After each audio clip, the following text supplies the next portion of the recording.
PPRA bado tunaendelea na ziara zetu za mkoa kwa mkoa, halmashauri kwa halmashauri, kuhakikisha tunavifikia vikundi mbalimbali ambavyo vimefanikiwa kujisajili kwenye mfumo wa NeST, kuwapa uelewa zaidi namna ya kuperuzi ndani ya mfumo wa NeST, kuangalia zabuni ambazo zimetangazwa, lakini namna ya kuomba hata mpaka hatua ya kusaini mkataba na utekelezaji wa mkataba. Lakini pia tunafikia makundi mbalimbali ambayo hawajaweza kujisajili katika vikundi, tunawapa elimu faida ambazo watazipata kwa kuwa na kujisajili kwenye vikundi maalum.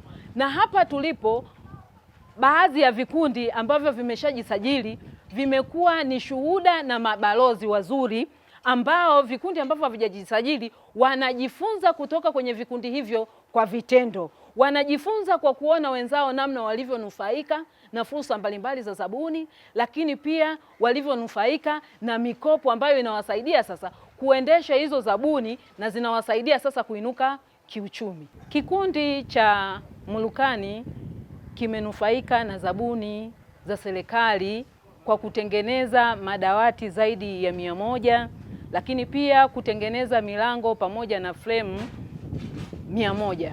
Kwa kupitia hizi fursa za zabuni pamoja na mikopo, imewasaidia sana. Imewasaidia kuongeza mitaji katika shughuli zao, lakini pia imewasaidia kuendesha maisha yao, maisha ya mmoja mmoja, na kuboresha vitendea kazi katika ofisi zao. Wamefanikiwa kuwa na mashine za kisasa za kuchana mbao, za kulanda, zingine zinasaidia hata katika kutengeneza matundu, kukamilisha kazi za utengenezaji wa samani mbalimbali. Lakini kama hiyo haitoshi, kikundi hiki kimefanyika shamba darasa.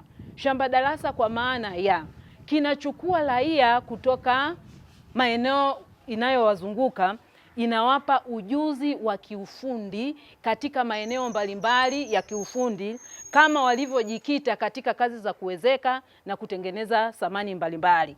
Lakini pia tumepata bahati ya kutembelea kikundi kingine jirani cha Songambele, ambacho kwa bahati mbaya hakijaweza kujisajili katika mfumo rasmi wa makundi maalum. Lakini kwa bahati nzuri tumeweza kuwapa habari hizi njema za kuwepo kwa makundi maalum, na wakiwa katika makundi maalum, fursa zote ambazo wanaweza wakanufaika nazo wakiwa ndani ya kikundi, na akiwa mmoja mmoja hatoweza kunufaika na hizi fursa.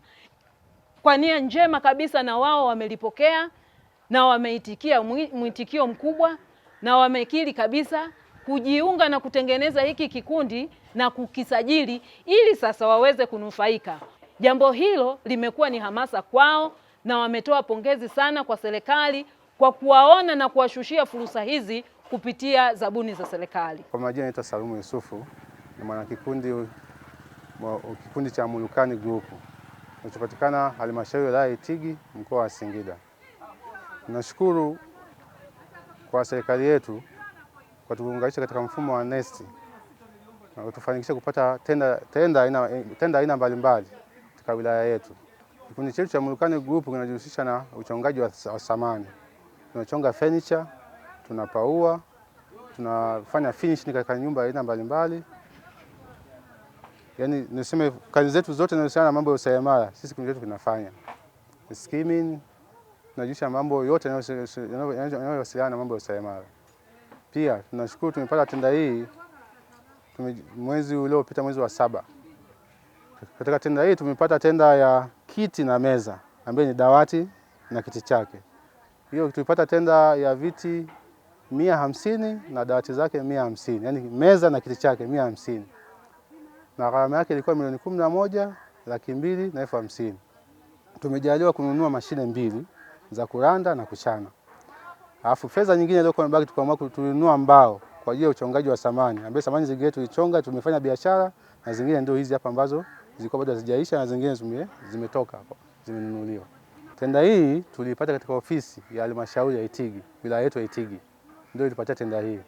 Na maana toka tumeanzisha kikundi chetu, mfumo wa NeST umetusaidia kwa kiasi kikubwa sana. Toka tumeanza kikundi chetu sisi, hatuje kupata tenda ya gharama kubwa kiasi hichi. toka tumeanza kazi za ufundi wetu sisi. Kwa hiyo tunashukuru sana serikali kwa kutujalia kutuunganisha katika NESTA, ambayo tusaidia kupata vipato vilikuwa kikubwa kimeongezeka, na tunashukuru kama tutaendelea zaidi na zaidi, na sisi tutaendelea kuwa kikubwa na chenye thamani zaidi hapo siku za mbele. Mimi nawashauri vijana wasifikirie labda yani hizi fursa ni kama za uongo. Si kweli. Hizi fursa ni za kweli kabisa. Yani rais wetu amejitahidi ili vijana aweze kutuwezesha. Kwa hiyo hizi fursa ni za kweli na nawapa moyo wajiunge kwa wingi. Ili waweze kujikwamua zaidi kiuchumi na wao. Maana hizi fursa sio za uongo na zinatusaidia sana sisi vijana. Tunakwamua katika hali ngumu na kutoa katika hali rahisi zaidi. Tofauti na tulivyokuwa mwanzoni.